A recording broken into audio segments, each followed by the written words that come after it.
নমস্কার, আমি doctor Siddhartha Nandi, child and adolescent psychiatrist বলছি।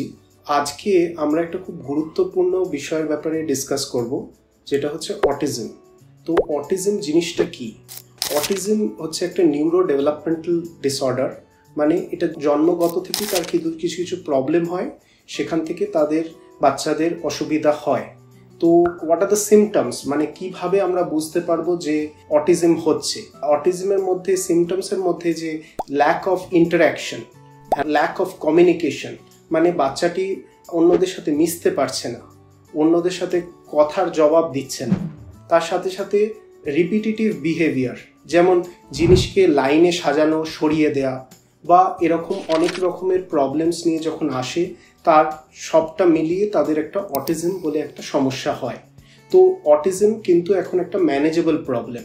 যাদের এরকম অটিজম হয় সেটা আমরা ম্যানেজ করতে পারি। চাইল্ড অ্যান্ড অ্যাডোলেসেন্ট সাইকিয়াট্রিস্টদের সাথে সাথে অকুপেশনাল থেরাপিস্ট, ক্লিনিক্যাল সাইকোলজিস্ট এবং স্পিচ থেরাপিস্ট একসাথে মিলে যখন আমরা কাজ করি, এবং মাঝে মধ্যে নিউরোলজিস্টদের সাথে আমরা একসাথে মিলে কাজ করলে বাচ্চার অনেক ভালো আমরা এখন ফল দিতে পারি। এবং তার সাথে সাথে তাদের এখন আর্লি ইন্টারভেনশনের খুব প্রয়োজন। বাচ্চাদের যত তাড়াতাড়ি আমরা ডিটেক্ট করতে পারবো ততই ভালো। এবং তার সাথে সাথে কিছু জনের যে ওষুধ দিয়ে চিকিৎসা করতে হয় এবং থেরাপির সাথে সাথে, এটাতেই তাদের সবথেকে ভালো ফল পাওয়া যায়।